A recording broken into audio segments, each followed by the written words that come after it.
start by telling me, or us, your name, where you're from, and how old you are. I am Katie Preswell. I am 34 years old, and I'm from Columbus, Mississippi. Cool. Okay.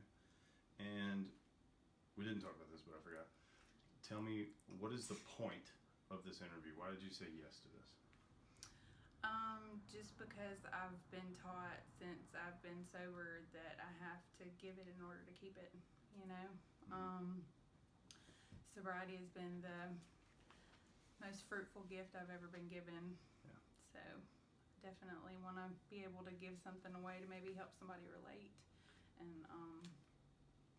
just be of use, you know. Okay. Do you have a sobriety date?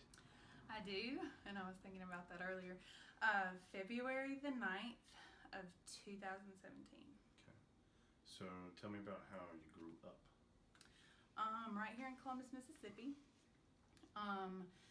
So I was born, and my parents were married.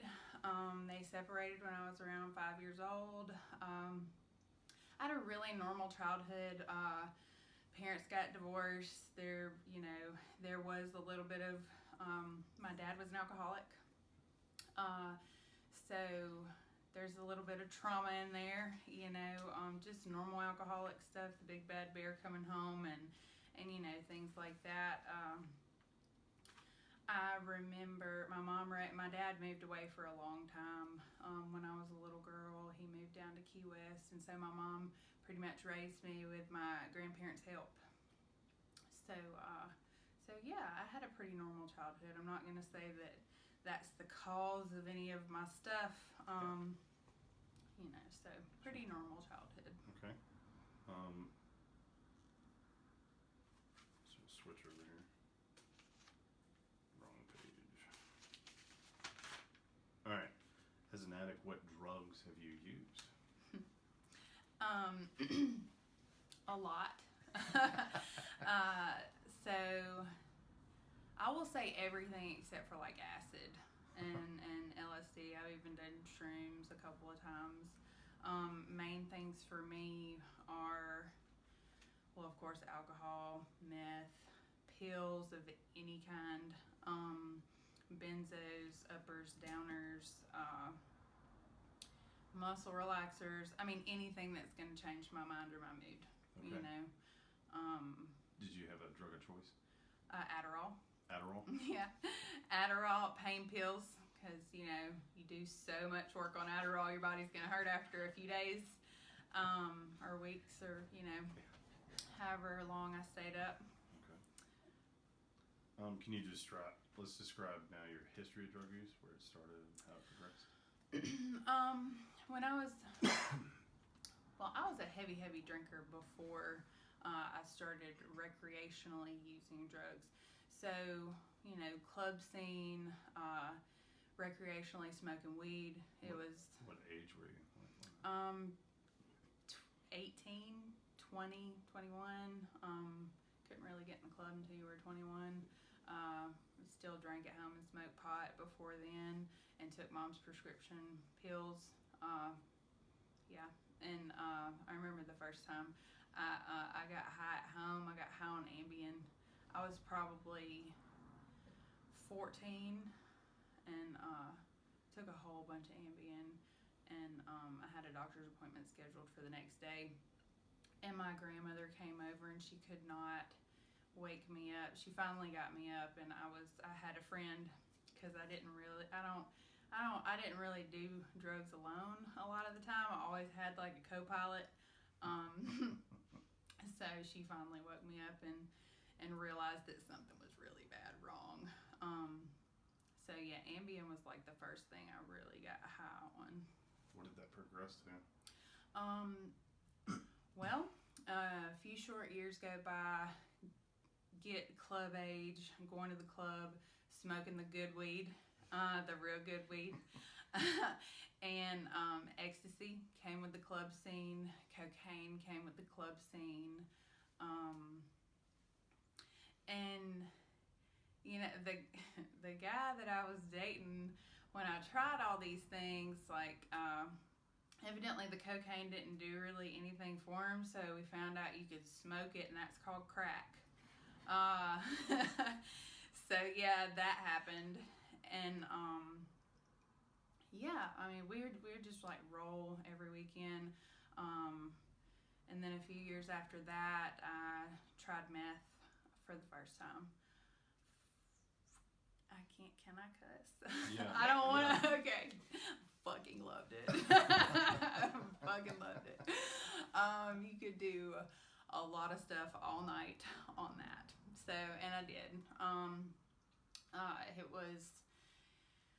I can't even describe. I can literally physically feel how I felt the first time I did it. I almost get chill bumps from the euphoria that I felt.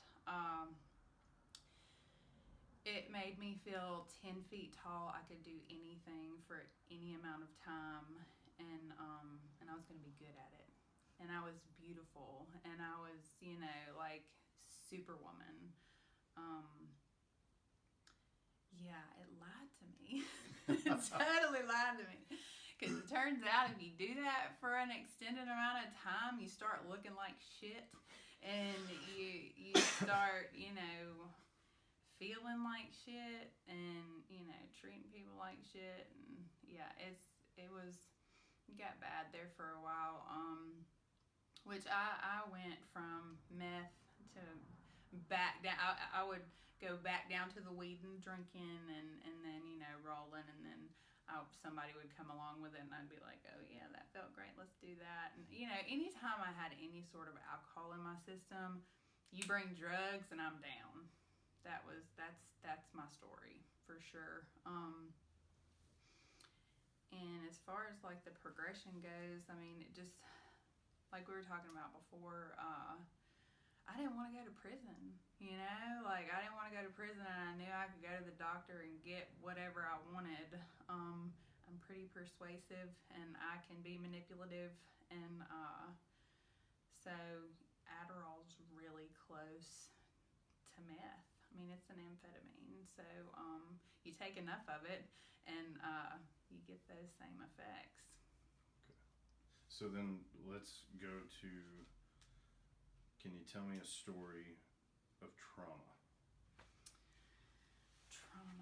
We talked about this earlier too, and there's several traumatic things that happened to me in my using and drinking. To pinpoint one, and I don't know if this would be considered trauma, but I remember when I got married to John, and I found out I was pregnant. I was still using Adderall on a daily basis. Still using Percocets and Norcos on a daily basis, and I was taking my husband's Adderall too. Like, he would lock it up in the safe, and I would break into the safe and get it, and he would be out of his medicine stuff. Particular day, I remember I was 4 or 5 months pregnant, and me and John had been into it about something, and I was standing in our bedroom closet, and I had taken medicine that day, but I just couldn't get enough. And I'd made a resolution, like I was gonna stop, and I was standing there, and I had these pills, and I couldn't. I was like, you have every reason in the world to stop. You're pregnant, you've wanted a baby, and you've got it, and it was an obsession that I could absolutely not control, and was a really pivotal moment for me. Not quite then, but when I remember things now, they're a little bit different than when we were in the moment. How'd your family handle your addiction? Mom was an enabler. So my mom she's been sick my whole entire life. She had a degenerative bone disease and asthma and stuff like that. So she always had the good medicine. And so Mom couldn't deal with me. When I'm out of medicine, everybody's miserable. So so she would lay medicine out for me, when things went to shit with me and my husband, because of everything that happened. I would wake up in the morning, she'd have the pills laid out for me, and I still stole from her and stuff like that. My dad eventually came back into town, and he was, I drank with him. So both parents enabled. John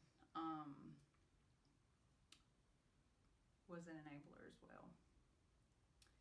So yeah, I was surrounded by a lot of people that just wanted me to be happy, because I made everybody unhappy when I was unhappy. So then tell me, what did you lose in your addiction? My dignity was a big one. Dignity, any bit of self-esteem that my parents had tried to give me. Jobs, friends, lovers, money, all the material things. I can't tell you how many cell phones I lost, how many purses I lost, cell phones, wrecked a few vehicles. Kid? I didn't lose a kid, but very well could have.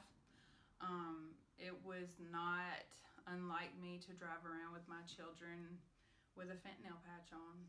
And when you do fentanyl patches, you tend to nod off. They're really, really strong, much stronger than morphine. My mom got tired of me taking her Percocets. So she was like, why don't you try this? And she cut a fentanyl patch into fourths, and she put one on me. And I was like, man, this is awesome. I feel so good. I'm not going to have to take pills anymore. And I remember going, because I would come down here and visit my mom in Columbus.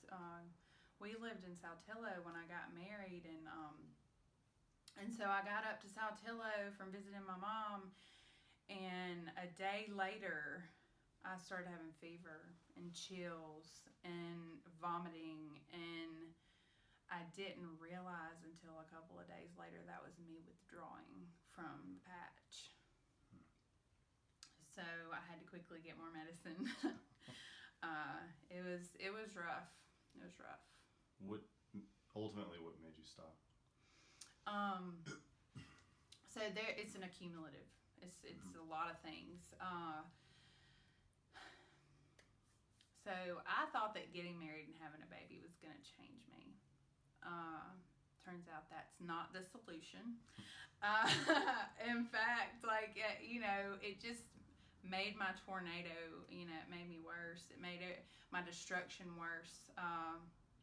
So I think, when John and I separated and I came back down to Columbus with August, I was living with my mom, and some things went down. I let August go visit his dad, and his dad decided to exercise his parental rights and keep him, because he knew the things that I was doing down here, which is exactly what needed to happen then. I wouldn't have said that then, because I felt like the world cracked.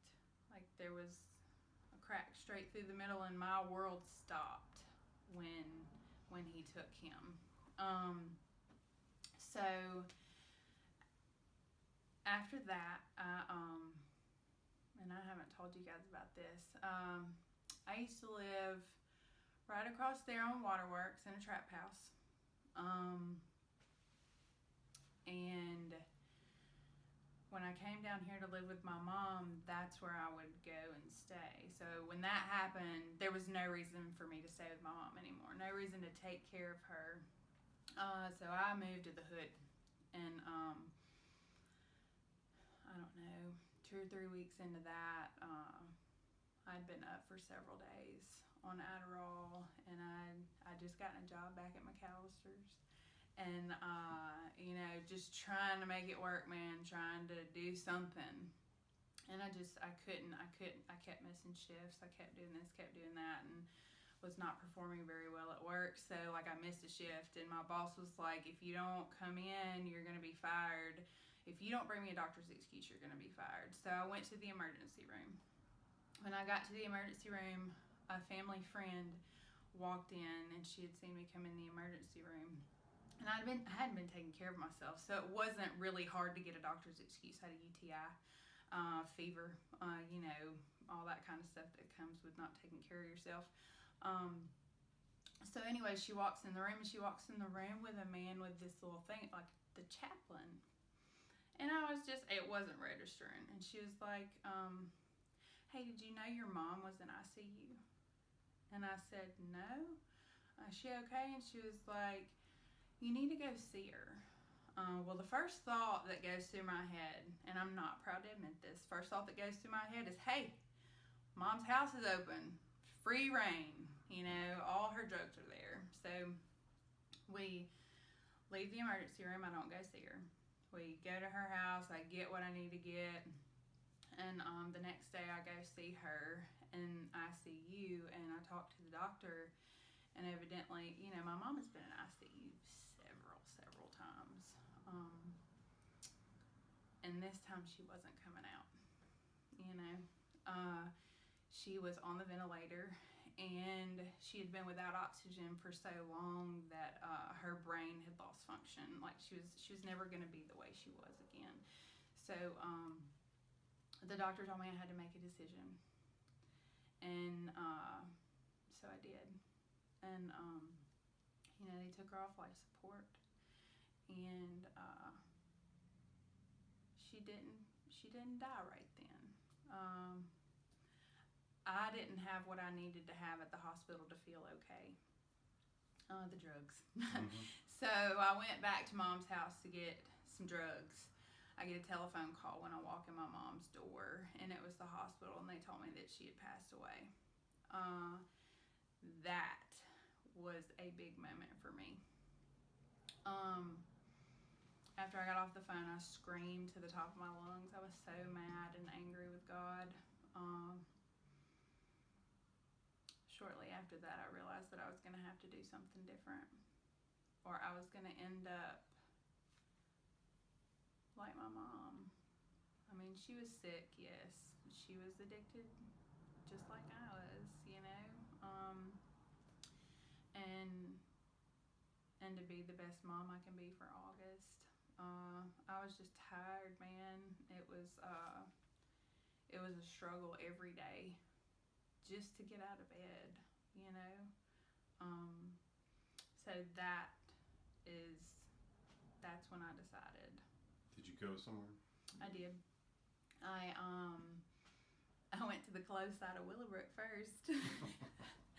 I made a decision, and so we went to the ER, and I freaked out when they took my medicine from me. Like, full-on panic attack. My lip curled up.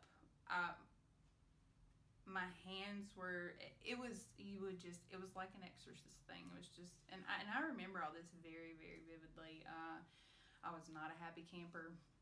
And when I was in ICU, I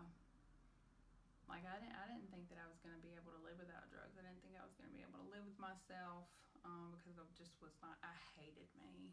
I hated me. I hated some of the stuff that I'd done. So while in ICU, I tried to slit my wrists with my earrings. They left in my ears. Just digging, and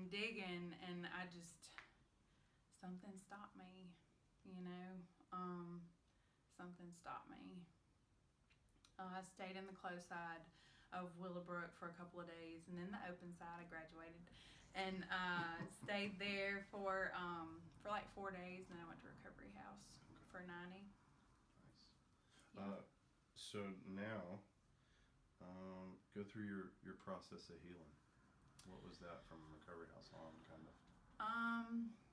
Well, recovery house, that I had been in the rooms, before, and there were people that were still there, and so I knew there was a solution there. Rooms, you're talking about like a recovery 12-step yeah. based thing. And some of the same people were there. I'd sought help after a DUI or some tragic event that happened, and we do that. We just like, I need some help for a minute. I'm gonna be good. I'm just gonna do it on my own again. That's how it worked out for me. So anyways, yeah, I saw some of the same people, and they were happy, and they were still sober, and helping other people, and so I was like, I'm gonna do what they do. And recovery house. I also went in with like, I got this, y'all. I've been in the rooms before, and y'all don't really have to tell me what to do because I know. And so they quickly told me about myself.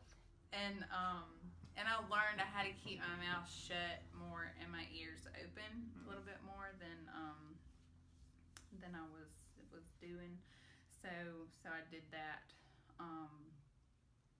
and that place is so special. I learned, one big thing for me when I went to recovery house that I feel like I need to talk about is that. I was really angry with God. I was really, really angry with God. You took my kid. You took my mom. You did all these things to me, and now I'm fucking supposed to have a relationship with you. I don't think so, But I wanted to stay sober. So, my counselor, Katrina, told me, she said, just keep praying. Just keep praying, even if because I told her, I said, it doesn't feel real. It doesn't feel genuine. I didn't mean it, like I didn't want to have a relationship with that God that I thought I knew. And so my conception of God has changed a lot since then.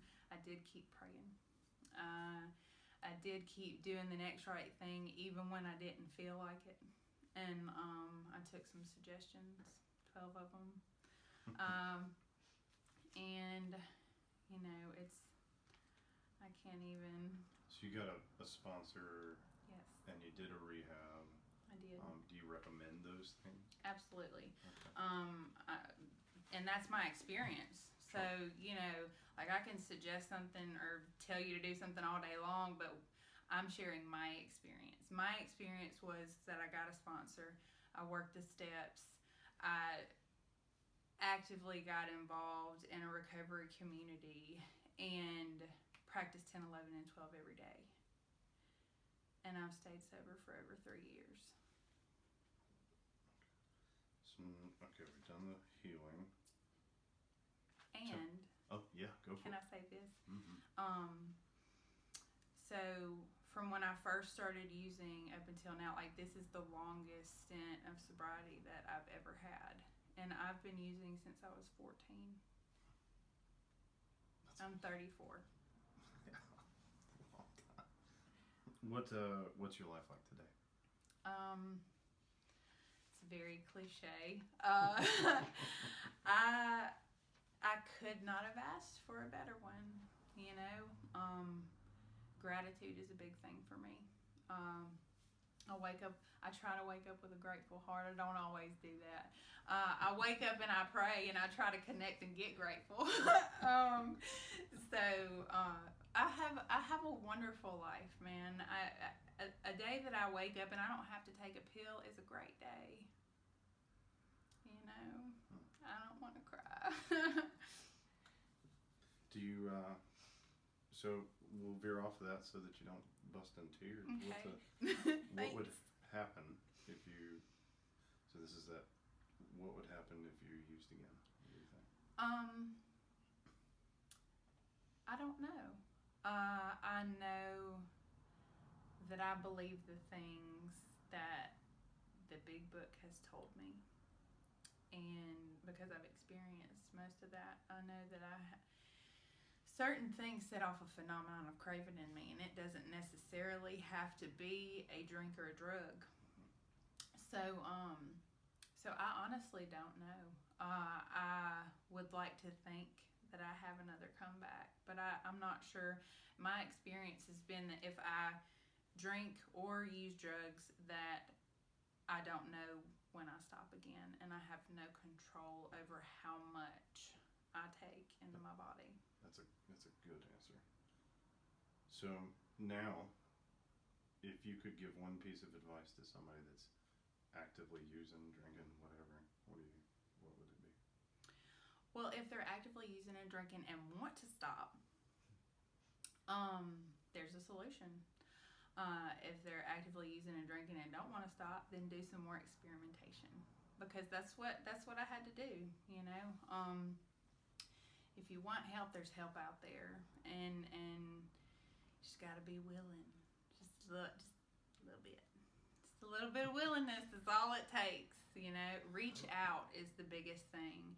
Reach out. That's what one particular person in the fellowship suggested. My first sponsor actually suggested me to do is reach out. And the first person I reached out to, she said she felt like she was taking a fifth step when she talked to me. Because I had all this crap, you know? Like, I had all this crap and I had to tell it. I was still high too, so I was talking a lot. So, yeah, reach out, even if you're high. Reach out. Is there anything else that you want to throw in there? I'm just grateful for the 12-step program that was introduced to me, and grateful for this opportunity. Thank you guys for making it possible. Hope this helps somebody. Thank you. Yeah.